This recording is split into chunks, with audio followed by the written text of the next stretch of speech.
Hello दोस्तों, free classes पर आप सभी का फिर से स्वागत है। आज हम एनसीईआरटी के क्लास 8 के विज्ञान विषय के अध्याय 9 को पढ़ेंगे, जो हमारा घर्षण है। तो घर्षण को हम लोग अंग्रेजी में फ्रिक्शन बोलते हैं। तो घर्षण का अंग्रेजी क्या होता है? फ्रिक्शन होता है। तो हम फ्रिक्शन को पढ़ने से पहले अगर इससे रिलेटेड और भी आपको वीडियो देखना है तो आप हमारे यूट्यूब चैनल फ्री क्लास 504 पर जा सब्सक्राइब कर सकते हैं, लाइक कर सकते हैं। अगर आपको वीडियो अच्छा लगता है तो आप जाकर उन पर सभी अध्यायों को बेहतर तरीके से पढ़ाया गया है, सभी कक्षाओं का वीडियो भी उपलब्ध है, तो आप जाकर वहां देख सकते हैं। अगर आपको अच्छा लगेंगे तो प्लीज़ हमारे चैनल को सब्सक्राइब कर दीजिएगा और लाइक भी कर दीजिएगा। तो आइए आज हम अध्याय 9 घर्षण फ्रिक्शन के बारे में पढ़ते हैं। तो सबसे पहले हम जान लें कि फ्रिक्शन होता क्या है। तो जब कोई वस्तु है, इसको हम लोग पिंड मान लीजिए, या वो कोई वस्तु है तो जिस पर आप या हम कोई बल लगा रहे हैं, मान लीजिए कोई फोर्स लगा रहे हैं एफ, तो ये वस्तु जो होती है कि आगे की तरफ स्लाइड होती है, आगे की तरफ ये जाने लगती है। तो जो इसका सरफेस होता है वो भी जो होता है कि इसके विपरीत दिशा में एक बल लगाता है, विपरीत दिशा में एक बल लगाता है। इसी बल को हम लोग घर्षण बल कहते हैं। इसी बल को हम लोग क्या कहेंगे? घर्षण कहेंगे या घर्षण बल कहेंगे। तो घर्षण जो बल होते हैं एक म्यू एन होता है। तो घर्षण बल जो होंगे एफ बराबर क्या हो जाएगा? म्यू एन हो जाएगा, जो एन क्या होगा? नॉर्मल रिएक्शन होगा। तो हम यहाँ से समझ सकते हैं कि जब हम किसी बल वस्तु पर बल लगाते हैं तो उसके विपरीत दिशा में जो बल लगाया जाता है वही हमारा फ्रिक्शन बल कहलाता है या फ्रिक्शन कहलाता है। इसको और भी हम लोग उदाहरण से पढ़ेंगे। तो आइए इस अध्याय को हम लोग शुरू करते हैं और बेहतर तरीके से हम जानते हैं कि क्या होते हैं। तो आपने ट्रैफिक सिग्नल पर कार अथवा ट्रक चालक को अपने वाहन को मंद माने धीमा करते देखा होगा। जब भी आवश्यक होता है आप भी ब्रेक लगाकर अपनी साइकिल को मंद करते हैं। लेकिन हम भी देखते हैं कि जब हम साइकिल को ड्राइव करते हैं या बाइक को चलाते हैं या कार को भी चलाते हैं तो हम देखते हैं कि जब हमको ज़रूरत होती है तो हम क्या करते हैं? उसकी गति को ब्रेक लगाकर उसकी गति को कम कर देते हैं या धीमा कर देते हैं। क्या आपने कभी सोचा है कि ब्रेक लगाने पर वाहन मंद क्यों हो जाता है? तो ब्रेक लगाने पर वाहन मंद क्यों हो जाता है? क्योंकि जब हम ब्रेक लगाते हैं तो जो रोड के सड़क के जो सरफेस होते हैं वो उस पर अपोजिट बल लगाते हैं, जिसे हम लोग घर्षण बल कहे थे। तो घर्षण के कारण ही जो वाहन होता है वो धीमा हो जाता है। केवल वाहन ही नहीं, कोई भी वस्तु जो किसी अन्य वस्तु के पृष्ठ पर गति कर रही होती है उस स्थिति में भी मंद हो जाती है। ये वाहन पे ही नहीं लागू होता है, कोई भी वस्तु हो, अगर वह वस्तु पृष्ठ के सतह पर गति कर रहा है तो उसकी स्थिति में मंद हो जाती है, वो भी गति धीमी हो जाती है। जब उस पर कोई बाहरी बल माने बाह्य बल लगाते हैं, न लगाए हो तो अंततः वह रुक जाती है। और उस पर फिर हम कोई बाह्य बल नहीं लगाएं, बाहर का बल नहीं लगाता है तो वस्तु क्या होती है या वाहन क्या होता है? रुक जाता है। क्या आपने फर्श पर लुढ़कती हुई गेंद को कुछ समय पश्चात रुकते देखा है? तो हाँ, हमने लोगों ने देखे हैं। जब हम फर्श पर किसी बॉल को लुढ़का देते हैं तो धीरे धीरे जब हम फोर्स लगाए रहते हैं तो वो तेज गति से चलती है, लेकिन अंततः धीरे धीरे जाते जाते वो क्या होती है? धीमी होती है और अंततः रुक जाती है। केले छिलके पर कदम पड़ते ही आप क्यों फिसल जाते हैं? तो जो केले के छिलके होते हैं उस पर कदम पड़ते ही हम लोग फिसल जाते हैं। तो ये भी जो क्रियाएं होती हैं वो घर्षण के कारण होती हैं, क्योंकि जो केले के छिलके होते हैं वो बहुत ही चिकने होते हैं, जिन पे जो घर्षण होता है वो कम काम करता है, इसीलिए हम लोग स्लाइड कर जाते हैं, फिसल जाते हैं। किसी चिकने अथवा गीले फर्श पर चलना क्यों कठिन होता है? तो वहाँ जो होता है कि वो फ्रिक्शन बल जो होता है वो प्रॉपर काम नहीं करता है। किसी भी चिकने या जो गीले सरफेस हो वहाँ फ्रिक्शन कम होता है, इसीलिए हम लोग गिर जाते हैं। तो इस तरह से हम कह सकते हैं कि फ्रिक्शन बल हमारे लिए भी ज़रूरी है, बहुत ज़रूरी है। उसीलिए हम लोगों को स्टेबिलिटी मिलता है, स्थायित्व मिलता है। अगर नहीं रहेंगे तो हम लोग फिसल जाते हैं। अब हम आगे देखते हैं कि इस अध्याय में आप इसी प्रकार के प्रश्नों का उत्तर पाएंगे, जैसा कि चित्र 9.1 में देखिए। जब कोई लड़का किसी केले के छिलके पर पैर पड़ता है तो वो क्या होता है? वह गिर पड़ता है। तो यहाँ पे जो होगा कि घर्षण जो बल होंगे वो कम होगा। घर्षण बल क्या होते हैं? कम होते हैं, इसीलिए वह बच्चा गिर जाता है। अब हम आगे 9.1 में देखते हैं घर्षण बल, फ्रिक्शन फोर्स। अब हम इसको समझने के लिए क्रियाकलाप 9.1 को देखते हैं। मेज पर रखी किसी वस्तु चित्र 9.2a को धीरे से धकेलिए। आप यह देखेंगे कि कुछ दूरी चलकर यह रुक जाती है। इस क्रियाकलाप को विपरीत दिशा में बल लगाकर दोहराइए। अब हमको क्या करना है, इसी प्रक्रिया को हम लोग विपरीत दिशा में, उल्टे दिशा में इसी क्रिया को करके दोहराएंगे, जैसा कि हम 9.2b में देख सकते हैं। क्या इस बार भी पुस्तक रुक जाती है? तो हाँ, क्या आप इसका स्पष्टीकरण सोच सकते हैं? क्या हम यह कह सकते हैं कि पुस्तक की गति का विरोध करने के लिए उस पर कोई बल लगना चाहिए? तो पुस्तक की जो गति थी उसको विरोध करने के लिए उस पर कोई बल लगना चाहिए। इस बल को हम लोग घर्षण बल कहते हैं। जो उसके गति को रोकने के लिए कोई बल प्रॉपर तरीके से उसका गति का विरोध करता है, वही हमारा क्या कहलाता है? फ्रिक्शन फोर्स कहलाता है, या फ्रिक्शन बल कहलाता है, या इसको हम लोग हिंदी में घर्षण बल भी बोलते हैं। जैसा कि आप देख सकते हैं कि ये हमारा बुक है, इसको हमने पुश किया, मैंने धक्का दिया या बल लगाया। तो जब हम इस पर बल लगाते हैं, जब हमने इस पर बल लगाया तो ये थोड़ी दूर जो होता है कि अपने जो प्रारंभिक स्थिति से थोड़ी दूर आगे बढ़ जाती है, चल जाती है, और अंततः यहाँ आकर क्या होती है, वो रुक जाती है। क्या होती है? रुक जाती है।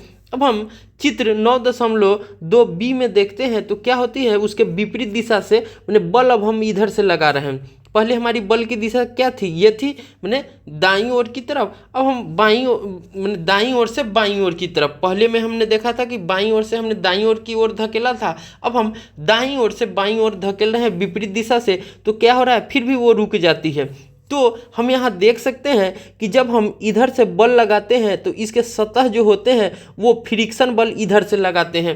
इसी कारण जो होता है कि कुछ दूरी चलने के बाद ये नोटबुक क्या होते हैं, रुक जाती है। नोटबुक क्या होती है, रुक जाती है। और वही जो बल होते हैं हमारा घर्षण बल कहलाता है। वही बल हमारा क्या कहलाता है, घर्षण बल कहलाता है, जिसे हम लोग फ्रिक्शन फोर्स भी बोलते हैं। क्या बोलते हैं? फ्रिक्शन फोर्स भी कहते हैं। अब हम आगे देखते हैं। आपने देखा कि यदि आप बाईं दिशा में बल लगाते हैं तो घर्षण दाईं दिशा में कार्य करता है। जब हमने देखा था कि जब हमने बाईं की ओर बल लगाया था तो घर्षण जो थे कि दाईं दिशा से काम कर रहा था, ये हमारा क्या था, घर्षण था, घर्षण दाईं से। अगर हमने देखा कि जब हमने बल जो था ये दाईं ओर से लगाया तो घर्षण जो है कि किस तरफ काम कर रहा है, तो बाईं ओर से घर्षण काम कर रहा है। तो घर्षण बाईं दिशा में कार्य करता है। दाईं से बल लगाते हैं तो बाईं दिशा से कार्य करता है। दोनों स्थितियों में घर्षण पुस्तक गति का विरोध करता है। घर्षण बल सदैव ही लगाए गए बल का विरोध करता है। तो जो घर्षण बल होते हैं वो हमेशा बल का विरोध करते हैं।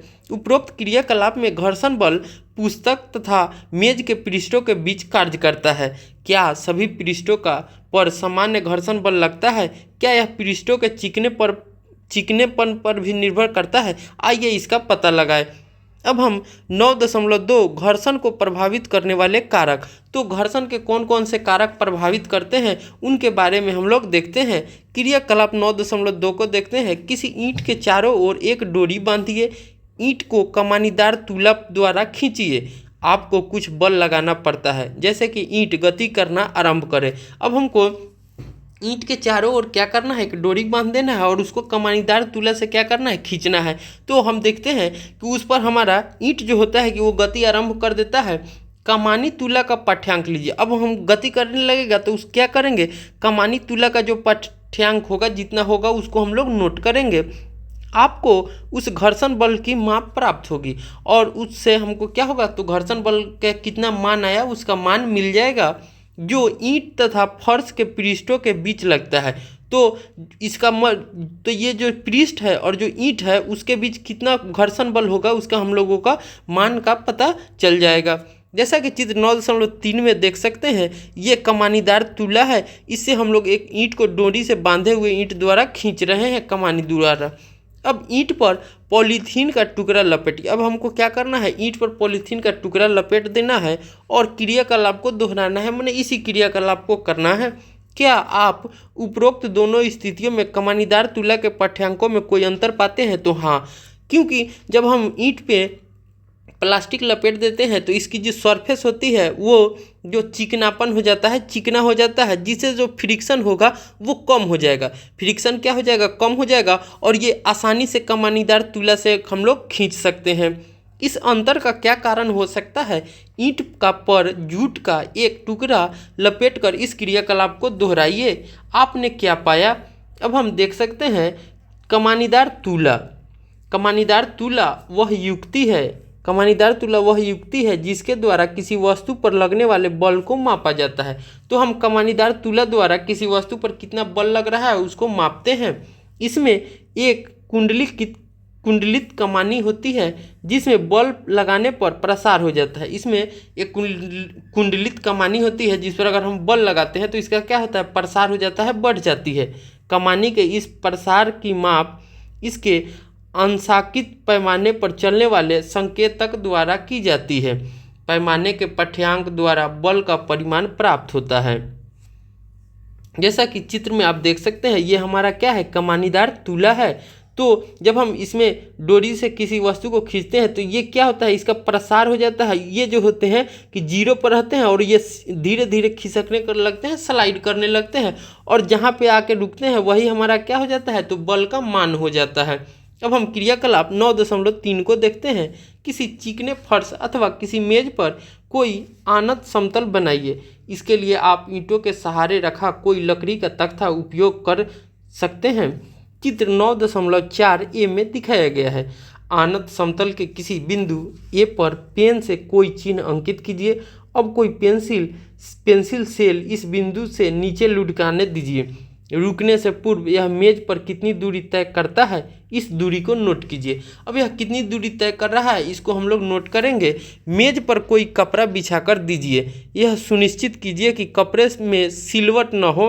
उपरोक्त क्रियाकलाप को फिर कीजिए। जैसा कि हम देख सकते हैं, दो लड़का है, मान लीजिए ये कोई लड़का है ए और बी।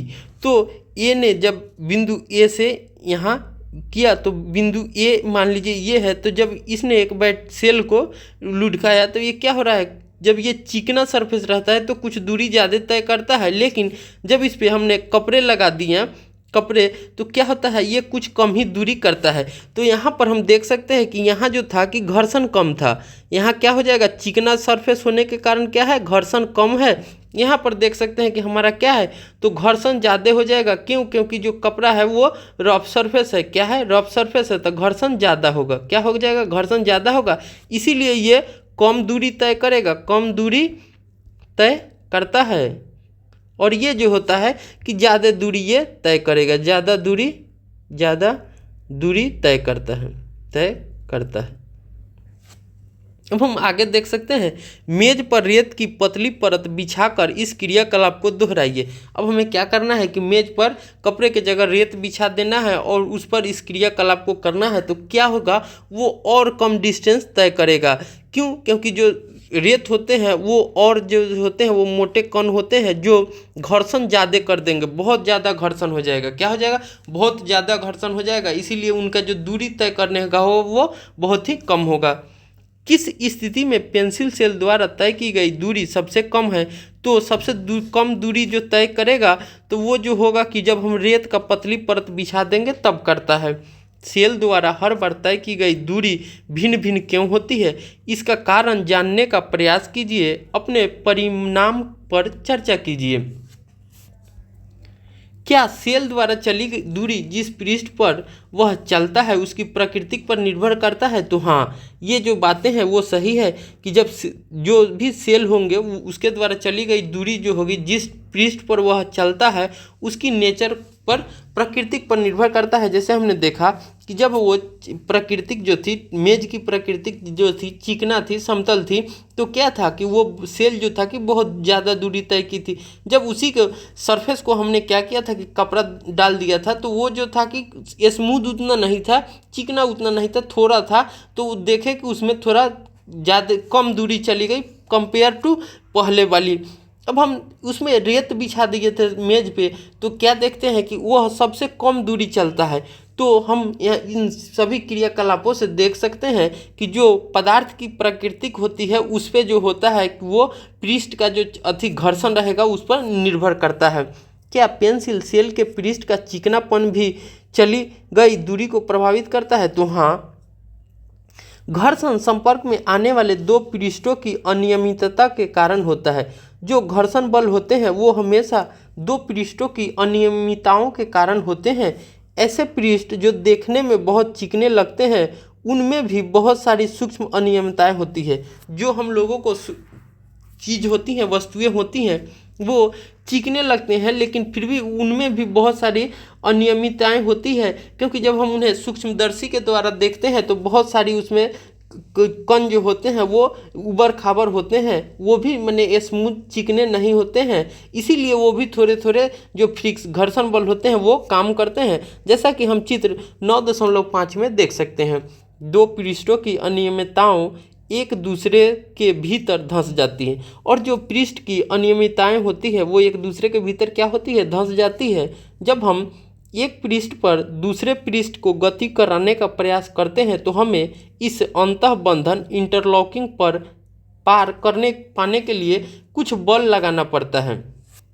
तो जब हम एक पृष्ठ पर से दूसरे पृष्ठ पर गति कराने का प्रयास करेंगे तो हमें इसमें जो इंटरलॉकिंग होते हैं, अंतःबंधन होते हैं, उसको पार पाने के लिए क्या करते हैं तो कुछ बल लगाना पड़ता है।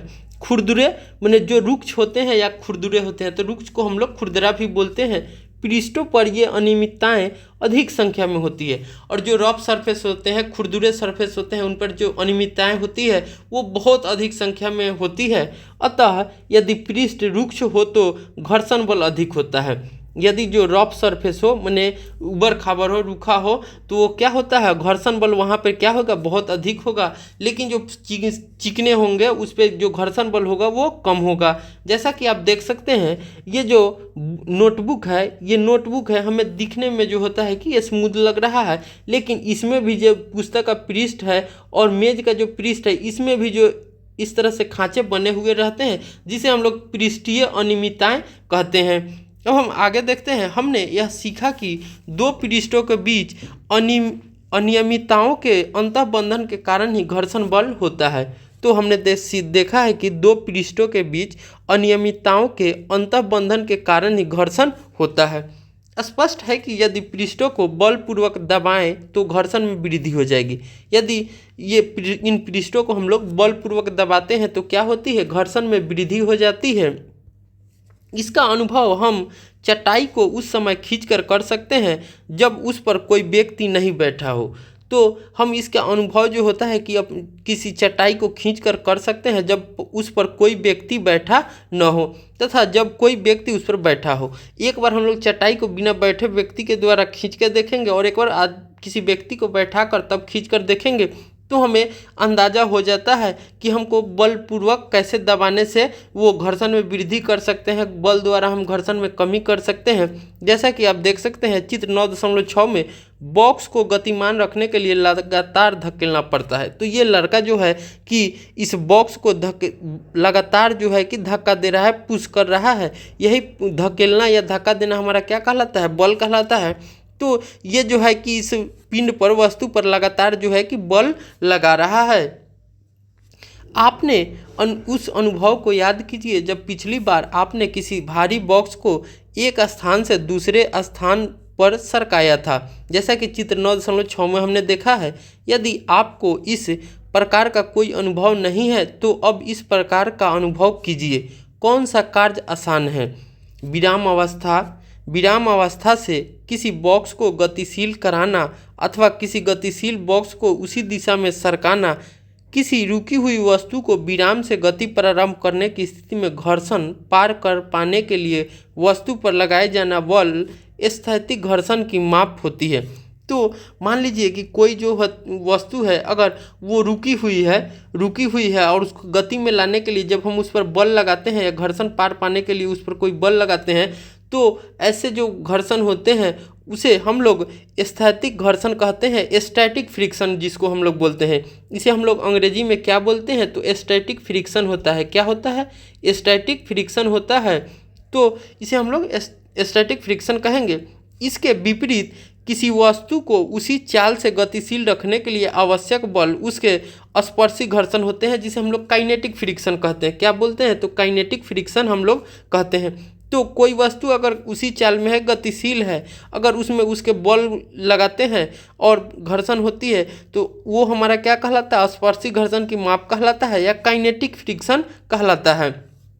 जब बॉक्स सरकाना आरंभ कर देता है तो उसके पृष्ठ के संपर्क बिंदुओं को उतना समय नहीं मिल पाता कि वे फर्श के संपर्क बिंदुओं में धंस सके, अतः सर्पी घर्षण स्थैतिक घर्षण से कुछ कम होता है। तो जो काइनेटिक फ्रिक्शन होंगे वो स्टैटिक फ्रिक्शन से कुछ कम होते हैं। तो हम यहाँ क्या देख रहे हैं कि जो काइनेटिक फ्रिक्शन होंगे या सर्पी घर्षण होंगे वो स्टैटिक फ्रिक्शन से कम होंगे या स्थैतिक फ्रिक्शन से कम होते हैं। तो ये हमेशा नोट करके याद रखिएगा कि हमेशा जो सर्पी घर्षण होंगे वो स्थैतिक घर्षण से कम होंगे। इसलिए किसी बॉक्स में गति आरंभ करने की अपेक्षा पहले से ही गतिमान बॉक्स की गति बनाए रखना सरल है। तो हम इससे देखते हैं कि जब कोई वस्तु गति करने के लिए आरंभ में है, मान लीजिए कोई वस्तु गति में है तो उसे हम लोग आसानी से गति में बनाए रख सकते हैं, लेकिन जो वस्तु जो होगी वो विरामावस्था में होगी और उसे गतिशील करना है तो हम लोगों को ज़्यादा एफर्ट लगता है, वो थोड़ा कठिन है। तो इस क्रियाओं को द्वारा हम समझ सकते हैं कि जब स्थैतिक स्थिति में रहती है तो क्या होता है, घर्षण ज़्यादा काम करते हैं, और जब सर्पी रहेगी सर्पी घर्षण तो उसमें क्या होगा कि गतिशील वस्तु को हम लोग आसानी से जो है कि उसे गतिशील कर सकते हैं। अब हम 9.3 में घर्षण हानिकारक या अब हम आगे देख 9.3 में घर्षण हानिकारक परंतु अनिवार्य। जो हमने देखते हैं कि जो घर्षण होते हैं, फ्रिक्शन होते हैं, वो हानि करते हैं लेकिन हमारे लिए ज़रूरी भी है। अगर नहीं हो तो बहुत सारी क्रियाएं जो होगी वो नहीं होगी, सभी लोग हमेशा फिसलते रहेंगे। तो घर्षण तो हानि करता है लेकिन जीवन में अनिवार्य भी है। अब हम इसको समझते हैं। अब अपने कुछ अनुभवों को याद कीजिए। किसी कांच के गिलास अथवा किसी कुल्हड़ में से किसे पकड़े रखना आसान है। तो कोई कांच का गिलास है अथवा किसी कुल्हड़ में है तो किसे पकड़ना आसान है? तो कुल्हड़ को पकड़ना आसान है, क्योंकि कांच के जो गिलास रहते हैं उनमें बहुत चिकनापन रहता है और वो फिसलनदार होते हैं, लेकिन कुल्हड़ में थोड़ा रफ सरफेस रहते हैं, वो खुरदुरे रहते हैं, इसीलिए आसान होते हैं पकड़ने में। तो ये जो होता है कि वो फ्रिक्शन के कारण ही। मान लीजिए किसी गिलास का बाहरी पृष्ठ चिकना है, किसी गिलास का बाहरी जो आवरण है, पृष्ठ है, वो चिकना है, अथवा उस पर पकाने के तेल की परत चढ़ी है और पकाने के जो तेल है उसकी परत चढ़ी है, तो उसे हाथ में पकड़ना आसान होगा अथवा अधिक कठिन हो जाएगा। जरा सोचिए, यदि घर्षण न हो तो क्या होगा? आपके लिए गिलास को पकड़ रखना संभव हो पाएगा? तो नहीं। घर्षण अगर नहीं रहेंगे तो हम उसे आसानी से पकड़ नहीं सकते हैं, वो बहुत ही असंभव हो जाएगा। यह भी याद कीजिए कि मार्बल के गीले फर्श अथवा कीचड़ वाली पगडंडी पर चलना कितना कठिन होता है। क्या आपको घर्षण न होने की स्थिति में चलने की कल्पना कर सकते हैं? यदि घर्षण न हो तो आप पेन अथवा पेंसिल से नहीं लिख सकते। यदि हम देख सकते हैं कि अगर घर्षण नहीं हो तो हम पेन अथवा पेंसिल से नहीं लिख सकते हैं। जब आपके शिक्षक चौक से श्याम पट पर, जिसे हम लोग ब्लैक बोर्ड भी कहते हैं, क्या कहते हैं, श्याम पट या ब्लैक बोर्ड, जो हम लोग कक्षाओं में देखते हैं सामने काले कलर के बोर्ड होते हैं, वो श्याम पट कहलाता है या ब्लैक बोर्ड उसको कहते हैं। तो श्याम पट का रुक्ष जो रहता है, रुक्ष पृष्ठ माने खुरदुरे जो पृष्ठ होते हैं, रगड़ द्वारा चौक के कुछ कणों को उतार देते हैं। तो जो श्याम पट होते हैं उनका जो सरफेस होता है वो खुरदुरे होते हैं, और जब हम चौक से उसके लिखते हैं तो जो चौक के कुछ कण होते हैं वो उन्हें उतार देते हैं। जैसा कि अब चित्र 9.7 में देखिए, घर्षण के कारण दीवार में कील गड़ जाती है। तो ये जो दीवार में जो हम लोग कील गाड़ रहे हैं तो ये घर्षण के कारण ही होता है। जब ये घर्षण नहीं रहेंगे तो ये कील क्या हो जाएगा, बाहर आ जाएगा, नहीं हो जाएगा, आसानी से निकल जाएगा। तो घर्षण के कारण ही हम लोग कील को अंदर गाड़ पाते हैं। श्याम पट से चिपक जाते हैं और इस प्रकार श्याम पट पर आपको लिखावट दिखाई देती है। यदि सड़क तथा वाहन के टायरों के बीच घर्षण न होता तो उन वाहनों की न तो गति आरंभ की जा सकती थी और न ही उन्हें रोका जा सकता था। यदि जो हम सड़क पर वाहनों को देखते हैं, गाड़ियों को देखते हैं, अगर उसके टायरों के बीच में घर्षण न होता, घर्षण कम होता तो क्या होता, न उनको हम लोग गति दे पाते, गति शुरू करते, और न ही उन्हें रोक पाते। और न ही दिशा परिवर्तित की जा सकती, और जो हम लोग मोड़ लेते हैं उसके दिशा में परिवर्तन कर देते हैं वो भी हम लोग कर नहीं पाते। ये सभी जो होता है कि डिफ़िकल्ट हो जाते, असंभव हो जाते। यदि कोई वस्तु गति आरंभ कर दे तो वह कभी नहीं रुकेगी। यदि वह वस्तु अगर गति कर देती तो क्या होती, कभी नहीं रुकती अगर घर्षण काम नहीं करते तो। यदि वहाँ घर्षण न हो, आप दीवार में कील नहीं ठोक पाते अथवा धागे में गांठ नहीं बांध पाते। घर्षण के बिना कोई भवन निर्माण नहीं हो सकता है। अब हम आगे देखते हैं, इसके विपरीत घर्षण हानिकारक भी है। घर्षण के कारण वस्तुएं घिस जाती है, तो घर्षण के कारण ही वस्तुएं घिस जाती है। जैसे कि हम देख सकते हैं कि जब हम जूते को पहनते हैं और नए नए जूते रहते हैं तो उनमें सोल बने होते हैं। जो सोल होते हैं वो धीरे धीरे समय के साथ क्या होते हैं, घिस के ख़त्म हो जाते हैं। चाहे वह पेंच, बॉल बेयरिंग अथवा जूते के ही सोल क्यों न हो। आपने रेलवे स्टेशन पर पैदल ऊपरी पुलों की घिसी पिटी सीढ़ियाँ देखी होगी। घर्षण से ऊष्मा उत्पन्न हो सकती है, तो जो घर्षण होते हैं उससे हीट भी उत्पन्न होती है, तो घर्षण से ऊष्मा भी उत्पन्न होती है। जैसे कि इसको देखने के लिए हम लोग समझ सकते हैं कि जब हम लोग वाहन को देखते हैं और वाहन कहीं गति करके आई हुई रहती है, उस समय उसके जो टायर होते हैं वो गर्म होते हैं, तो इससे हम समझते हैं कि घर्षण से ऊष्मा भी उत्पन्न होती है। कुछ मिनट तक अपनी हथेली को तेज़ी से एक दूसरे के साथ रगड़िए। जब हम अपनी हथेली को एक दूसरे से तेज़ी के साथ रगड़ते हैं तो आप क्या अनुभव करते हैं। जब आप माचिस की तीली को किसी रुक्ष माने खुरदुरे पृष्ठ पर से रगड़ते हैं तो वह आग पकड़ लेती है, जैसा कि चित्र 9.10 में देख सकते हैं।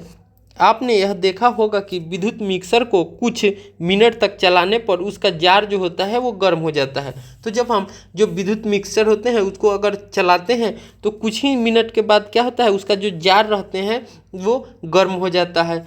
आप ऐसे बहुत से उदाहरण देख सकते हैं जिनमें घर्षण द्वारा ऊष्मा उत्पन्न होती है। तो हम बहुत सारे उदाहरणों को देख सकते हैं जिसमें घर्षण द्वारा जो होता है कि ऊष्मा उत्पन्न होती है। जैसा कि आप देख सकते हैं यहाँ पे चित्र 9.9 में हाथों को रगड़ने पर हमें क्या गर्मी का अनुभव होता है। जब हम लोग हाथों को आपस में रगड़ते हैं तो हमें गर्मी का अनुभव होता है।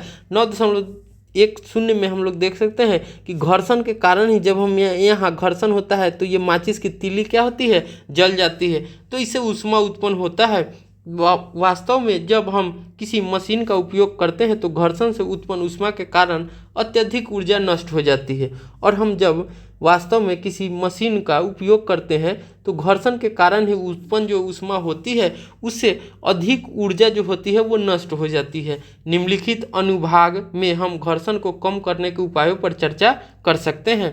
अब हम 9.4 में घर्षण बढ़ाना या घटाना, तो हम 9.4 में देखेंगे कि घर्षण है उसे कैसे बढ़ाया जाए और उसे कैसे घटाया जाए। इसको हम लोग देखते हैं।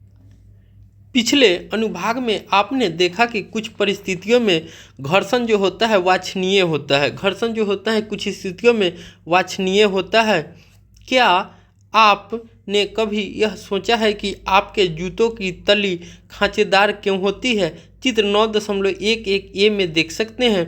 खांचे जूतों की फर्श से पकड़ बनाते हैं जिसके कारण आप चलते समय सुरक्षित रहते हैं। तो जो जूते होते हैं उसमें खांचे इसीलिए दिए रहते हैं ताकि वह फर्श के साथ पकड़ बना सके जिसके कारण हम सुरक्षित चल सके। इसी प्रकार कारों, ट्रकों, बुलडोजरों के टायर भी खांचेदार होते हैं जिससे सड़क से उनकी पकड़ अच्छी बनाती है। तो हम देख सकते हैं ये जो जूते होते हैं इनमें सोल बनाए जाते हैं और टायर जो होते हैं वो भी खांचेदार होते हैं ताकि ये फर्श के साथ और सड़क के साथ जो हो वो घर्षण बनाकर वो अधिक घर्षण बना सके जिससे हम लोग सुरक्षित महसूस करते हैं। स्वचालित वाहनों तथा साइकिलों की ब्रेक प्रणाली जो होती हैं में ब्रेक पैडों का उपयोग करके हम जानबूझकर घर्षण में वृद्धि करते हैं। तो जो हमको वाहनों में ब्रेक दिए होते हैं तो वो हम ब्रेक लगा कर क्या करते हैं तो ज़्यादा घर्षण उत्पन्न करते हैं, घर्षण में वृद्धि कर देते हैं। इसीलिए जो वाहन की गति होती है वो धीमी हो जाती है।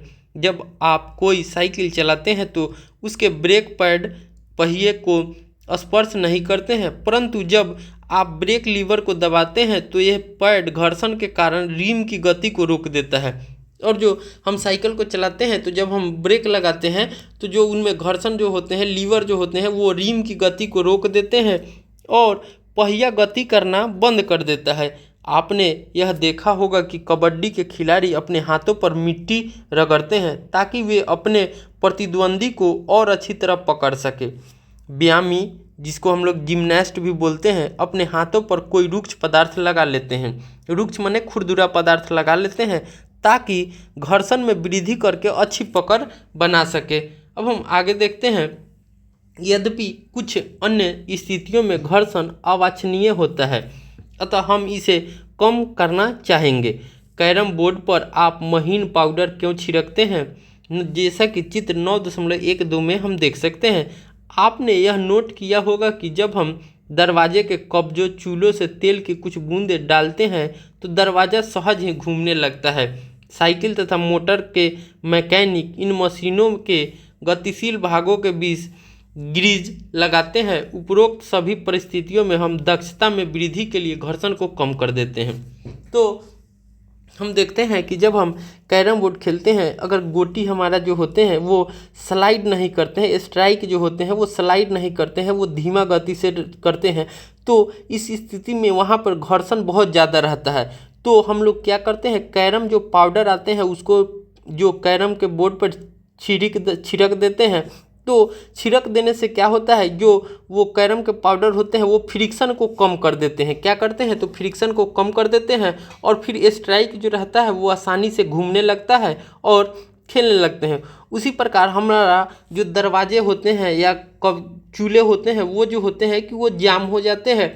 तो जब हम तेल के कुछ बूंदों उनमें डाल देते हैं तो क्या होता है कि पहले फ्रिक्शन ज़्यादा रहते हैं, लेकिन जब हम तेल डालते हैं तो वो फ्रिक्शन को कम कर देते हैं और फ्रिक्शन कम होने के बाद क्या होता है, दरवाज़ा आसानी से सहज ही घूमने लगता है।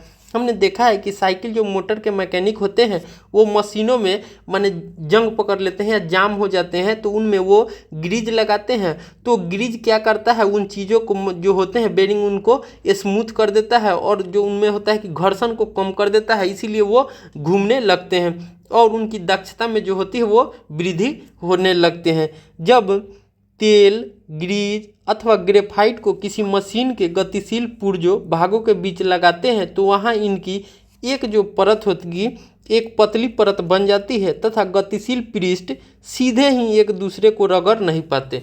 और जो हम लोग इन चीज़ों को यूज करते हैं, जैसे हमने देखा है तेल, ग्रीज अथवा ग्रेफाइट, तो ये किसी मशीन की गतिशील जो पुर्जे होते हैं, गतिशील पुर्जे, उनको क्या करती है, एक परत बना देती है तथा गतिशील जो पृष्ठ होते हैं उसको सीधे ही एक दूसरे को रगड़ नहीं पाते हैं, वो आसानी से मूव करने लगते हैं और रगड़ नहीं हो पाती है, जिससे घर्षण कम हो जाता है। जैसा कि चित्र 9.13 में हम देख सकते हैं। इस प्रकार अनियमितताओं का अंतःबंधन का अंतःपाषण काफ़ी समय तक दूर हो जाता है। और इस तरह से क्या होता है, तो जो अनियमितताओं का अंतःबंधन होता है वो उसका अंतःपाषण काफ़ी समय तक दूर हो जाता है, गति सहज बन जाती है और जो गति होती है वो आसान हो जाती है। घर्षण कम करने वाले पदार्थों को हम लोग संनेहक कहते हैं। जो घर्षण कम करते हैं उन्हें हम लोग संनेहक कहते हैं, जिसे हम लोग अंग्रेजी में इसे लुब्रिकेंट भी बोलते हैं। क्या बोलते हैं, लुब्रिकेंट भी बोलते हैं। कुछ मशीनों में संनेहक के रूप में तेल का उपयोग होता है। तो जो कुछ मशीनें होती हैं उसमें संनेहक के रूप में तेल का उपयोग होता है, न करने की सलाह दी जाती है। वहाँ पर घर्षण कम करने के लिए गतिशील पुर्जों के बीच वायु की गति का उपयोग किया जाता है। तो कुछ मशीनें ऐसी होती हैं जिसमें हम लोग तेल का उपयोग न करने की सलाह दी जाती है, ताकि तेल जो होता है वो मशीनों को बहुत ज़्यादा हीट कर देगी और आग लगने के खतरे ज़्यादा बढ़ जाते हैं, इसीलिए उन्हें न यूज करने की सलाह दी जाती है। और वहाँ पर जो घर्षण को कम करने के लिए हम गतिशील पुर्जों के बीच वायु की एक गति का उपयोग किया जाता है। जैसा कि आप देख सकते हैं, ये हमारा चित्र 9.13 में संनेहक का प्रभाव। तो ये हमारा सतह होते हैं ये, और ये जो ऊपर के सरफेस जो है कि ये चिकना सरफेस है, ऊपर वाले जो होता है कि वो दूसरा सतह है। तो इनके बीचों में हम लोग तेल का यूज करने के लिए मना किया है, ताकि जो ये है अगर इसमें हम यूज करेंगे तो ये और ज़्यादा स्मूथ हो जाएगा और मशीनें क्या हो जाएगी, आग भी पकड़ सकती है। इसीलिए इसमें हम लोगों को वायु की जो गति होती है उसका उपयोग किया जाने के लिए बोलता है। अब हम 9.5 में देख रहे हैं पहिया घर्षण कम कर देते हैं। जो टायर होते हैं, पहिए होते हैं, वो क्या करते हैं, तो वो घर्षण को कम कर देते हैं। उसके बारे में हम लोग देखते हैं। आपने अटैचियों तथा अन्य भारी सामानों पर रोलर जड़े देखे होंगे। ऐसे सामानों को कोई छोटा बच्चा भी आसानी से खींच सकता है। ऐसा क्यों होता है, आइए इसका पता लगाएं। अब हम क्रियाकलाप 9.4 को देखते हैं। बेलनाकार आकृति की कुछ पेंसिल लीजिए, इन्हें मेज पर एक दूसरे के समांतर रखिए, इनके ऊपर एक मोटी पुस्तक रखिए। अब पुस्तक को धकेलिए। आप यह पाएंगे कि पुस्तक के गतिशील होने पर पेंसिल लुढ़कती है। पेंसिल की इस प्रकार की गति को लोटनिक गति कहते हैं। तो जो पेंसिल इस प्रकार की गति करती है वो क्या कहलाती है, तो लोटनिक गति कहलाती है। क्या आप यह अनुभव करते हैं कि पुस्तक को सरकाने की तुलना में इस प्रकार गतिशील कराने से घर्षण कम हो गया? क्या आपने भारी मशीनों को उनके नीचे लकड़ी के लट्ठे रखकर एक स्थान से दूसरे स्थान तक ले जाते देखे हैं? तो हाँ, जैसा कि चित्र 1.5 में 9.15 में हम देख सकते हैं रोलरों पर पुस्तक की गति। तो रोलर पर पुस्तक की गति कैसी होती है, तो हमने देखा कि 3 पेंसिल को लेकर एक बुक को हम आसानी से एक जगह से दूसरे जगह स्थानांतरित कर सकते हैं। जब एक वस्तु किसी दूसरी वस्तु के पृष्ठ पर लुढ़कती है तो उसकी गति के प्रतिरोध को लोटनिक घर्षण कहते हैं। तो जब कोई वस्तु किसी दूसरी वस्तु के पृष्ठ पर लुढ़कती है तो उसकी गति के प्रतिरोध को लोटनिक घर्षण कहते हैं। क्या कहते हैं, तो लोटनिक घर्षण कहते हैं। लोटन घर्षण कम कर देता है। जो लोटन होते हैं वो घर्षण को क्या करते हैं, कम कर देते हैं। किसी वस्तु को दूसरी वस्तु पर सरकने की तुलना में लोटन करना सदैव आसान होता है। तो किसी वस्तु की तुलना में सरकाने से बेहतर है कि उसको लोटन करना सदैव आसान होता है, क्योंकि वो जो लोटन की प्रक्रिया होती है वो स्मूथ कर देती है वस्तु की सरफेस को और फ्रिक्शन को कम कर देता है। यही कारण है कि रोलर जरा सामान खींचना सुविधाजनक होता है। क्या अब आप यह समझ सकते हैं कि पहिए के आविष्कार को मानव जाति की महानतम खोजों में क्यों गिना जाता है? क्योंकि लोटनिक घर्षण जो होते हैं स्पर्शिक घर्षण से कम होता है। तो लोटनिक जो घर्षण होते हैं, जो सर्पिक घर्षण है, जिन्हें हम लोग काइनेटिक फ्रिक्शन भी बोलते हैं, तो जो लोटनिक घर्षण है वो काइनेटिक घर्षण से कम होता है। इसलिए अधिकांश मशीनों में सर्पण को बॉल बेयरिंग के रूप में उपयोग के द्वारा लोटन में प्रतिस्थापित किया जाता है। इसीलिए हम लोग देखते हैं कि जो अधिकांश मशीनें होती है उनमें सर्पण को बॉल बेयरिंग के उपयोग द्वारा लोटन में प्रतिस्थापित किया जाता है। तो उनमें जो है सर्पण के जगह हम लोग लोटन को यूज करते हैं, एस्टेब्लिश कर देते हैं ताकि आसान हो। छत के पंखों, साइकिलों में धुरी तथा नाभि हब के बीच बॉल बेयरिंग का उपयोग इसके सामान्य उदाहरण है। तो हम लोग देखते हैं कि जो लोटन गति है उनमें क्या क्या आ जाते हैं। तो देखते हैं कि साइकिल में जो हमारी धुरी रहती है तथा जो हब होते हैं उनमें बॉल बेयरिंग का यूज होता है। तो बॉल बेयरिंग का यूज क्यों होता है, तो ये जो होते हैं कि लोटन घर्षण उत्पन्न करती है। क्या होती है, तो लोटनिक इसको घर्षण कहते हैं। क्या कहते हैं, लोटनिक घर्षण इसको बोलते हैं। जो क्या होता है, तो सर्पी घर्षण से कम होता है। इसीलिए हम लोग ज़्यादातर स्थानों में लोटनिक जो घर्षण उत्पन्न करने वाले बॉल बेयरिंग होते हैं उनका हम लोग यूज करते हैं। जैसा कि आप देख सकते हैं ये हमारा लोटनिक घर्षण के उदाहरण है। ये जो है कि ये जो गोल गोल है वही हमारा क्या है, बॉल बेयरिंग है, जो घर्षण को कम कर देता है। क्या करते हैं ये, तो घर्षण को कम कर देते हैं। अब हम 9.6 में तरल घर्षण लिक्विड फ्रिक्शन क्या होते हैं उसके बारे में हम लोग देखते हैं। क्या आप जानते हैं कि वायु अत्यंत हल्की विरल होती है? तो हम जानते हैं कि जो हमारा वायु में होता है वो अत्यंत हल्का होता है, लाइट वेटेड होती है और विरल होता है, माने अलग अलग होते हैं, एक जगह नहीं होते हैं। जैसे वायु है तो ये मान लीजिए जो हमारा वायु के कण होते हैं ये दूर दूर होते हैं। ये क्या होते हैं, दूर दूर। तो जब किसी पदार्थ का कण दूर दूर होता है उसे हम लोग विरल बोलते हैं। क्या बोलते हैं, इसे हम लोग विरल बोलते हैं, जिसे हम लोग अंग्रेजी में रेयर भी बोलते हैं। क्या बोलते हैं, रेयर। तो ये विरल होते हैं। फिर भी इससे होकर गति करने वाले वस्तुओं पर वायु घर्षण बल लगाती है।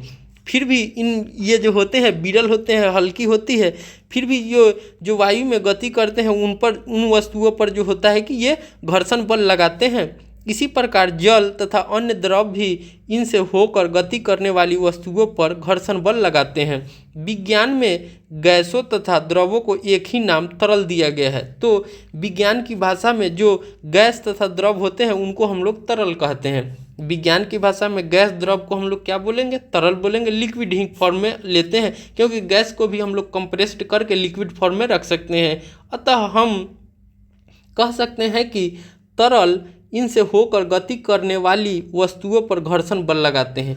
तो हम कह सकते हैं कि जो द्रव और वायु गैस होती हैं वो कोई भी वस्तु पर गति करने वाली वस्तुएं जो होती है उन पर वो घर्षण बल लगाते हैं।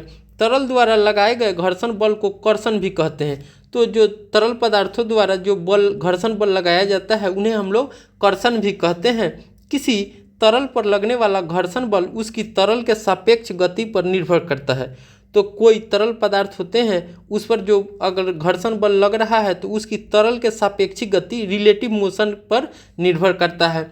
घर्षण बल वस्तु की आकृति तरल की प्राकृतिक पर निर्भर करते हैं। जो घर्षण बल होते हैं वो वस्तु की आकृति तथा तरल की प्रकृति कैसी है उस पर निर्भर करते हैं। स्पष्ट है कि जब वस्तुएं किसी तरल में गति करती हैं तो उन्हें उन पर लगने वाले घर्षण बल पर पार पाना होता है। इस प्रक्रिया में उनकी ऊर्जा का क्षय होता है और ये जो क्रियाएं होती है उनमें जो होता है कि उनका ऊर्जा का क्षय होता है, माने ह्रास होता है। अतः घर्षण को कम से कम करने के लिए प्रयास किए जाते हैं। अतः वस्तुओं को विशिष्ट आकृतियाँ दी जाती है। इसीलिए हम लोग देखते हैं कि जो हमारी वस्तुएं होती है उनको हम लोग विशिष्ट आकृतियाँ देते हैं। आपके विचार से वैज्ञानिकों को इन विशिष्ट आकृतियों के बारे में कहाँ से संकेत प्राप्त होते हैं? वास्तव में उन्हें ये संकेत प्रकृति से मिलते हैं। तो जो ये संकेत होते हैं उन्हें विशिष्ट आकृति देने के लिए तो ऐसे जो उन वैज्ञानिकों में सोच आती है वो उनकी जो संकेत होते हैं प्राकृतिक होते हैं उन्हीं से वो मिलते हैं। पक्षी तथा मछली तरल में गति करते हैं। जो पक्षी होती हैं वो या मछली वो तरल में गति करते हैं। उनके शरीर का विकास इस प्रकार हुआ होगा कि तरल में गति करते समय घर्षण पर पार पाने में उनकी ऊर्जा का क्षय यथासंभव कम हो। तो जो पक्षी होते हैं वो हवाओं में गति करते हैं, मछलियाँ जल में गति करती है, द्रव में गति करती है। तो उनकी शरीर की ऐसी ही बनावट होती है जो यथासंभव हो सके जो वहाँ तक उनके जो घर्षण को होता है वो कम करता है और उनकी ऊर्जा का जो क्षय होगा वो भी यथासंभव कम होते हैं। वायुयान की आकृति को आपने सावधानीपूर्वक देखिए। चित्र 9.17 में क्या आप इसकी आकृति तथा किसी पक्षी की आकृति में कोई समानता पाते हैं? वास्तव में सभी वाहनों के डिजाइन इस प्रकार बनाए जाते हैं कि तरल घर्षण कम हो जाए। तो कोई भी वाहन है, हवाई जहाज़ है, तो हम देखते हैं कि उनका जो डिजाइन होता है, आकृति होता है, इस प्रकार बनाया जाता है ताकि तरल जो घर्षण हो वो कम हो जाए। जैसा कि हम चित्र 9.17 में देख सकते हैं एक हवाई जहाज़ और पक्षी की आकृति में समानता। तो हम देख सकते हैं कि जो हवाई जहाज़ का जो डिज़ाइन होते हैं, आकृति होते हैं, उसी प्रकार जो एक पक्षी का डिज़ाइन होता है, पक्षी की आकृति होती है। तो दोनों में जो होते हैं ये डिज़ाइन इसलिए बनाए जाते हैं ताकि वो तरल जो घर्षण हो उसे कम हो जाए। इस तरह से हमने अध्याय को देख लिया। अब इसके मेन बिंदुओं को हम लोग देखते हैं कि इस अध्याय में हमने क्या क्या सीखा है। तो हमने सबसे पहले देखा था कि घर्षण संपर्क में रखे दो पृष्ठों के बीच सापेक्ष गति का विरोध करता है। यह दोनों पृष्ठों पर कार्य करता है। तो जो घर्षण बल होते हैं वो दो पृष्ठों के बीच में कार्य करते हैं, सापेक्षिक गति का विरोध करते हैं। तो घर्षण जो है एक प्रकार का बल है जो उनके गति का विरोध करता है और विपरीत दिशा में लगते हैं। यह दोनों पृष्ठों पर कार्य करता है। और जो फ्रिक्शन होते हैं वो पृष्ठ के दोनों पृष्ठों पर कार्य करते हैं। हमने देखा था आगे कि घर्षण संपर्क के दो पृष्ठों को प्रकृति पर निर्भर होता है। तो जो घर्षण होते हैं या घर्षण बल होते हैं वो प्राकृतिक पर निर्भर करते हैं, पृष्ठों की प्रकृति पर निर्भर करेंगे। यदि पृष्ठों की प्रकृति चिकनी होगी या खुरदुरे होगी, रुक्ष होगी, तो उन सभी पर वो बिहेव भी होगा, जो घर्षण होगा वो अलग अलग तरीके का होगा। तो हम देख सकते हैं कि पृष्ठों की प्रकृति पर भी घर्षण जो होते हैं कि निर्भर होते हैं। हमने आगे देखा था कि दिए गए पृष्ठों के युगल के लिए घर्षण इन पृष्ठों के चिकनेपन की अवस्था पर निर्भर करता है। तो जो पृष्ठ होते हैं वो कैसा है प्राकृतिक में, उस पर वो निर्भर करता है। तो जो चिकनापन होगा उस पर भी पृष्ठ की दिशाएं जो होती है, घर्षण जो होती है वो निर्भर करता है। आगे हमने देखा था कि घर्षण इस बात पर निर्भर करता है कि दो पृष्ठ एक दूसरे को कितने बलपूर्वक दबाते हैं। तो घर्षण जो होते हैं इस बात पे भी निर्भर करते हैं कि जब दो पृष्ठ हैं तो एक दूसरे को कितने बलपूर्वक दबा रहे हैं। जो बलपूर्वक दबाते हैं तो वो ही आगे बढ़ पाते हैं। अब हमने आगे देखा था कि स्थैतिक घर्षण तब कार्य करना आरंभ करता है जब हम किसी वस्तु को उसकी विरामावस्था की स्थिति से गति में लाने का प्रयास करते हैं। तो जो स्टैटिक फ्रिक्शन होते हैं या स्टैटिक घर्षण होते हैं या अंग्रेजी में हम लोग स्टैटिक फ्रिक्शन बोलते हैं, तो ये तभी कार्य करता है जब हम किसी वस्तु को विराम अवस्था में है और उसे गति लाने में प्रयास करते हैं। कोई वस्तु रुकी हुई है और जब हम उसे गति में लाने का प्रयास करेंगे तो हमारा स्थैतिक घर्षण काम करता है, स्टैटिक फ्रिक्शन काम करता है। आगे हमने देखा था कि सर्पी घर्षण तब कार्य करना आरंभ करता है जब कोई वस्तु किसी अन्य वस्तु पर सर्पी गति करती है। तो ये जो काइनेटिक फ्रिक्शन होते हैं वो जब कोई वस्तु गति कर रही है उसी समय वो गति पर काम करती है, इस तरह के घर्षण को हम लोग सर्पी घर्षण कहते हैं। आगे हमने देखा था कि सर्पी घर्षण स्थैतिक घर्षण से कम होता है। तो जो स्टैटिक जो होते हैं सर्पी घर्षण जो होते हैं काइनेटिक एनर्जी होते हैं, काइनेटिक फ्रिक्शन जो होते हैं वो स्थैतिक घर्षण से कम होते हैं। आगे हमने देखा था कि घर्षण हमारे बहुत से क्रियाकलाप के लिए महत्वपूर्ण होता है। जो घर्षण होते हैं वो हमारे लिए बहुत से क्रियाकलापों में महत्वपूर्ण होते हैं। उसके बाद हमने देखा था कि पृष्ठ को रुक्ष बनाकर घर्षण बढ़ाया जा सकता है। तो कोई भी सरफेस है अगर वो चिकना है तो उसको हम लोग खुरदुरा बनाकर रुक्ष बनाकर क्या कर सकते हैं, तो घर्षण को हम लोग बढ़ा सकते हैं। हमने देखा था आगे कि जूतों की तल्ली, वाहन के टायर घर्षण बढ़ाने के लिए खांचेदार बनाए जाते हैं। तो जो जूते के तली होते हैं, नीचे के भाग या वाहन के टायर होते हैं वो घर्षण बढ़ाने के लिए खांचेदार बनाए जाते हैं। आगे हमने देखा था कि कभी कभी घर्षण अवांछनीय होते हैं। तो घर्षण जो होते हैं कि हमेशा वांछनीय होते हैं, लेकिन कभी कभी जो घर्षण होते हैं वो अवांछनीय भी होते हैं। संनेहक लगाकर घर्षण को कम किया जा सकता है। तो जो लुब्रिकेंट होते हैं उनका उपयोग हम लोग करके जो घर्षण है उसको हम लोग कम कर सकते हैं। जैसे हमने देखा था कि बहुत सारे लुब्रिकेंट होते हैं जैसे मशीन तेल, मोबिल, ग्रीज, तारपीन, ग्रेफाइट, ये सभी जो थे कि संनेहक थे, लुब्रिकेंट थे जो घर्षण को कम कर रहे थे। आगे हमने देखा था कि जब कोई वस्तु किसी अन्य वस्तु पर लोटन करती है तो लोटनी घर्षण कार्य करना आरंभ कर देता है। जब कोई वस्तु किसी अन्य वस्तु पर लोटन करती है, मैंने लोटती है, तो क्या कहलाती है, इस प्रकार के घर्षण को हम लोग लोटनी घर्षण कहते हैं। लोटनी घर्षण सर्पी घर्षण की अपेक्षा कम होता है। तो जो लोटनी घर्षण होते हैं वो सर्पी घर्षण जो होंगे उनसे कम होते हैं। इसीलिए हमने देखा था कि गाड़ी में बेयरिंग का उपयोग किया जाता है, जो साइकिल होते हैं उनमें बियरिंग का उपयोग किया जाता है, पंखे होते हैं उनमें भी उपयोग किया जाता है, ताकि जो होता है वो लोटनी घर्षण कम होता है, घर्षण कम कर देता है, इसलिए आसानी से चल सके। कई मशीनों में बॉल बेयरिंग का उपयोग कर के घर्षण को कम किया जाता है। तो हमने देखा था कि जो कई सारी मशीनें होती है जिनमें बॉल बेयरिंग का यूज करके घर्षण को कम किया जाता है। बॉल बेयरिंग का यूज करके क्या किया जाता है, तो घर्षण को कम किया जाता है। हमने देखा था कि तरल में गति करने जो तरल होते हैं, तरल में द्रव या गैसीय पदार्थ आते हैं, तो तरल में गति करने वाली वस्तुओं को उचित आकृति प्रदान करके घर्षण बल को कम किया जाता है। तो जो तरल में गति करना चाहते हैं उन वस्तुओं को उचित आकृति प्रदान करके घर्षण बल को कम किया जाता है। जैसे कि हम लोग देख सकते हैं कि वायुयान को हमने देखा था कि उसके पक्षी के आकार को बनाया जाता है ताकि वो घर्षण बल जो हो वो कम हो सके, घर्षण बल क्या हो सके, कम हो सके। अब हम इन चित्रों को देखते हैं और बेहतर तरीके से समझते हैं। जैसा कि आप देख सकते हैं ये एक लड़का है, मान लीजिए ये लड़का है, ये इस वस्तु पर फोर्स लगा रहा है F। ये हमारा कोई वस्तु है जिसका द्रव्यमान क्या है, M है। तो जो अगर फोर्स की दिशा, बल की दिशा इस तरह है तो हमारा देखते हैं कि जो घर्षण होगी उसकी विपरीत दिशा होती है। ये हमारा क्या है, घर्षण है, तो घर्षण की दिशा होती है हमेशा विपरीत दिशा में होती है। तो अगर बल इस तरह से तो घर्षण इस तरह से होगा। तो अगर मान लीजिए कि हमको अगर घर्षण बल निकालना है तो घर्षण बल हमारा क्या हो जाता है, म्यू एन हो जाता है। क्या हो जाता है, घर्षण बल बराबर म्यू एन होता है। जो हमारा यहाँ पर जो एन होते हैं वो क्या होते हैं, तो एन ये मान लीजिए किसी वस्तु का सेंटर है, तो एन जो होता है कि वो नॉर्मल फोर्स होते हैं। और किसी वस्तु पर, ये वस्तु द्वारा इस मेज पर हमको फोर्स लगेगा तो क्या लगता है, W बराबर mg होते हैं। ये ड्यू टू ग्रेविटी लग रहा है, जो ये फोर्स हो रहते हैं वो ड्यू टू ग्रेविटी लगता है, माने गुरुत्वीय त्वरण के लगता है, इसीलिए इसको mg कहा जाता है। तो हमारा फ्रिक्शन फोर्स का फॉर्मूला क्या हो जाता है, म्यू एन। क्या हो जाता है, म्यू एन। तो यहाँ पर आप देख सकते हैं जो n होगा वो mg के बराबर होगा। तो यहाँ पर हमारा m जो होगा क्या होगा, म्यू एन के बराबर होगा। तो हमारा यहाँ फ्रिक्शन फोर्स क्या हो जाएगा, ये घर्षण बल क्या हो जाएगा, म्यू एन। तो म्यू एन जो है कि mg के बराबर है, एन जो किसके बराबर है, mg के बराबर है, तो म्यू mg हमारा हो जाएगा। तो यहाँ पर हम देखते हैं कि हमारा जो घर्षण बल होगा क्या हो जाएगा, म्यू mg हो जाएगा।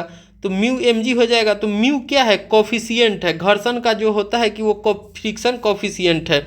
म्यू क्या है, तो कोफिशिएंट ऑफ फ्रिक्शन है, क्या है, कोफिशिएंट ऑफ फ्रिक्शन। और m क्या है, तो m हमने जाना था कि m जो होते हैं वो मास हैं। और g क्या है, तो ग्रेविटी है। ग्रेविटी क्या है, ग्रेविटी एक्सेलरेशन, जिसको हम लोग हिंदी में त्वरण भी बोले थे। इसका मान हमने पढ़ा था कि 9.8 मीटर पर सेकेंड स्क्वायर होते हैं। जी का मान कितना है, 9.8 मीटर पर सेकेंड स्क्वायर होते हैं। इसमें आप देख सकते हैं कि इसमें जो था कि हमारा अभिलंब के थ्रू फ्रिक्शन बल लग रहे थे। क्या लग रहे थे, अभिलंब के थ्रू लग रहे थे, मैंने सरफेस के अभिलंब लग रहे थे। लेकिन यहाँ पर हम देख सकते हैं कि ये जो हमारा वस्तु है ये ऊपर से नीचे की तरफ आ रही है, ये वस्तु नीचे से ऊपर की तरफ। तो ये हमारा तिरछा सरफेस है। क्या है, तिरछा सरफेस है, जिसे हम लोग इंक्लाइंड सरफेस बोलते हैं। क्या बोलते हैं, इंक्लाइंड प्लेन बोलते हैं या सरफेस बोलते हैं। तो ये हमारा इंक्लाइंड प्लेन है या तिरछा सरफेस है। तो ये जो ईंट को आप देख सकते हैं, मान लीजिए इसका मान क्या है, द्रव्यमान जो है कि m है। तो अगर फोर्स जो है कि इधर के तरफ से लग रहा है तो फ्रिक्शन क्या विपरीत दिशा में लगेगा। तो फ्रिक्शन हमारा इस दिशा में लगेगा, तो क्या हो जाएगा, फ्रिक्शन इस दिशा में और बल हमारा इस दिशा में। तो मान लीजिए अगर सरफेस का सेंटर ये है तो हमारा जो ग्रेविटी के अकॉर्डिंग जो इसका फोर्स लगेगा वो क्या हो जाएगा, mg हो जाएगा। तो इसका नॉर्मल फोर्स क्या हो जाएगा, इसका नॉर्मल फोर्स किसके अकॉर्डिंग लगेगा, इसके अकॉर्डिंग लगेगा। तो जब नॉर्मल फोर्स जो होगा इसके अकॉर्डिंग n हमारा लगेगा। तो यहाँ पर देख सकते हैं कि हमारा थीटा कोण बन रहा है। तो हमारा क्या हो जाएगा, जो n होगा, n बराबर क्या हो जाएगा, mg cos थीटा। क्या हो जाएगा, mg cos थीटा। इसको हम लोग आगे के क्लासों में पढ़ेंगे। तो जब तिरछा सरफेस रहता है तो हमारा क्या बनता है, mg cos थीटा। तो यहाँ पर देख सकते हैं तब हमारा फ्रिक्शन फोर्स मैंने घर्षण बल कितना हो जाएगा, mu mg cos theta, mu mg cos theta हो जाएंगे। तो ये जो फार्मूला होते हैं वो तिरछा सरफेस या इंक्लाइंड प्लेन के लिए होते हैं फ्रिक्शन का फार्मूला। तो फ्रिक्शन का फार्मूला क्या हो जाएगा, म्यू mg। म्यू क्या है, कोफिशिएंट ऑफ फ्रिक्शन है। cos थीटा हमारा क्या है कि जिस एंगल पर इंक्लाइन कर रहा है, मान लीजिए अगर थीटा हमारा 30 डिग्री हो, 45 डिग्री हो, वो दिया रहता है। ये सभी जो ये याद रखिएगा सिर्फ फार्मूला। आगे चल के जब हायर स्टडी में जाइएगा तो इसको और बेहतर तरीके से जानिएगा। डायनेमिक्स चैप्टर आते हैं उसमें इसको आप आसानी से समझ सकते हैं। जैसे कि हम देख सकते हैं ये क्या है, तो ये एक पहाड़ी इलाका का चित्र है जिसमें सड़क बनी हुई है और इस सड़क में देख रहे हैं कि ये 3 गाड़ियां जा रही है। तो जब हम देखते हैं कि ये गाड़ी क्या है, तो ये इस रोड की ऊंचाई पर मान लीजिए h हाइट है इसका, तो इस ऊंचाई पर जा रही है। तो जब ये चढ़ने पर आएगी तो फ्रिक्शन क्या होगा, नीचे की तरफ काम करते हैं, क्या करते। तो हमको चढ़ाई में देख सकते हैं कि जब इधर से जाएंगे तो फोर्स हम कहाँ लगा रहे हैं, इस डायरेक्शन में। तो फ्रिक्शन हमारा कहाँ लगेगा, नीचे की तरफ। फ्रिक्शन फोर्स कहाँ लगेगा, नीचे की तरफ। तो यहाँ पर देखते हैं कि जो हमको है कि फोर्स क्या लगाना पड़ेगा, इस फ्रिक्शन को पार करने के लिए यहाँ पर फोर्स हमको ज़्यादा लगाना पड़ेगा।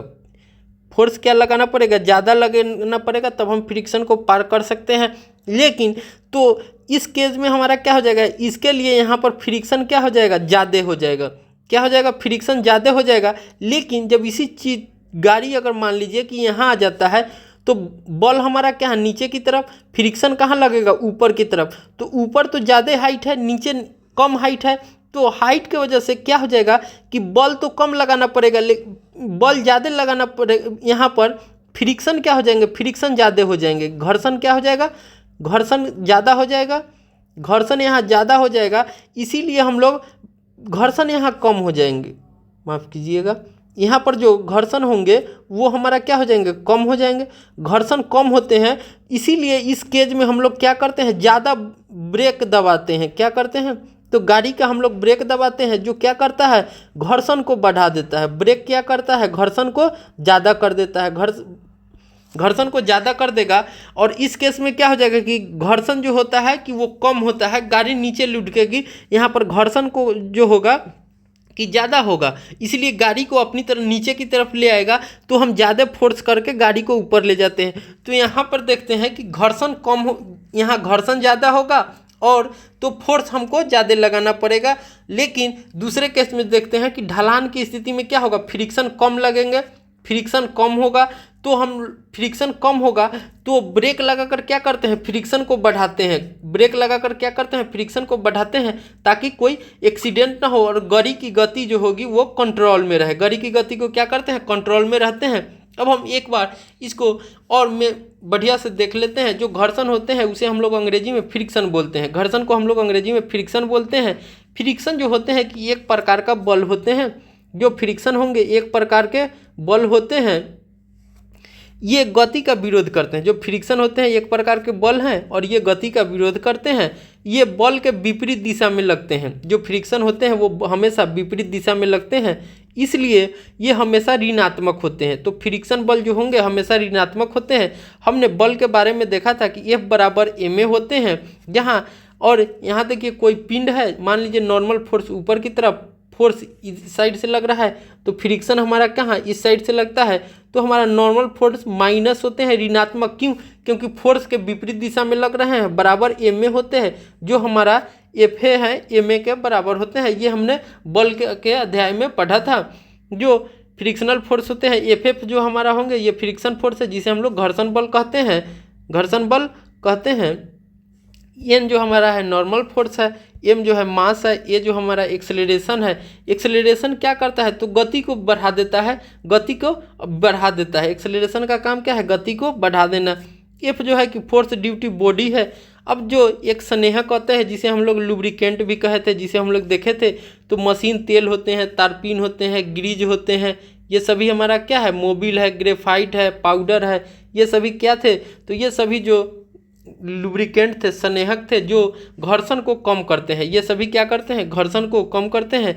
आगे हम देखते हैं कि घर्षण के क्या क्या लाभ है। तो हमने देखा था कि घर्षण के लाभ जो है कि हम घर्षण के कारण ही ज़मीन पर चल पाते हैं, पेड़ पर चढ़ पाते हैं। गाड़ी का चलना या रुकना ये भी जो होता है कि घर्षण से ही होता है। माचिस से आग का उत्पादन ये भी हमने देखा था कि घर्षण से ही होता है। भोजन को जो हम लोग चबा कर खाते हैं वो भी प्रक्रियाएं जो होती है वो घर्षण के कारण ही होती है। बाल्टी तथा रस्सी द्वारा कुएं से जल निकलना ये भी घर्षण के कारण ही होते हैं। लकड़ी में कील और पेंच का ठहरना भी हमने देखा था अध्याय में कि ये सभी जो होते हैं वो घर्षण के कारण ही होते हैं। रस्सी बनाना और अथवा उसमें गांठ जो लगते हैं वो सभी घर्षण के कारण होते हैं। तो ये सभी जो हैं हमारे घर्षण के लाभ हैं। अब घर्षण से क्या क्या हानि होती है उनको भी हम लोग देख लेते हैं। तो जब अत्यधिक घर्षण होने लगे तो क्या होगी, मशीनें टूट फूट होने लगते हैं। जब अत्यधिक घर्षण बढ़ जाएंगे तो मशीनें में टूट फूट होने लगती है और जो गतिमान वस्तु की काफ़ी ऊर्जा उष्मीय ऊर्जा के रूप में नष्ट हो जाती है। तो हमने देखा था कि कोई गतिमान वस्तु है तो जो उसकी काफ़ी जो ऊर्जा होती है घर्षण के कारण वो उष्मीय ऊर्जा में परिवर्तित हो जाती है और उनके रूप में वो नष्ट हो जाते हैं। तो ऊष्मा का ऊर्जा का ह्रास भी होते हैं। हमने देखा था कि जो घर्षण होती है वो मशीनों की दक्षता में भी कमी कर देती है। अगर घर्षण नहीं हो तो वो मशीन जो होता है कि अगर ज़्यादा काम देना है वो कम काम देते हैं। क्यों, घर्षण के ही कारण। तो और मशीनों के आवेशित होना और जो घर्षण होते हैं वो ज़्यादा करके मशीनों को क्या करते हैं, आवेशित कर देते हैं, विद्युत आवेशित कर देते हैं, जिसको हम लोग अंग्रेजी में चार्ज भी बोलते हैं, जो दुर्घटना को भी जन्म देते हैं। तो ये सभी जो है कि घर्षण के हानि हैं। तो इस तरह से हमारा अध्याय 9 घर्षण समाप्त हो गया। उम्मीद है आप लोगों को बेहतर तरीके से समझ में आया होगा। फिर भी इस अध्याय से रिलेटेड या आप हमारे चैनल पर जो भी वीडियो को देखते हैं उस अध्याय से रिलेटेड कोई भी समस्या हो तो आप हमारे यूट्यूब चैनल के कमेंट सेक्शन में जाकर लिख सकते हैं। उसे और भी बेहतर तरीके से समझाएंगे और आपको बताया जाएगा, ताकि आपको एग्जाम में या आने वाले आगे के क्लासों में आपको कोई समस्या ना हो और आप बेहतर तरीके से उस चीज़ को जान पाए। तो मिलते हैं अगले वीडियो में, तब तक के लिए बाय।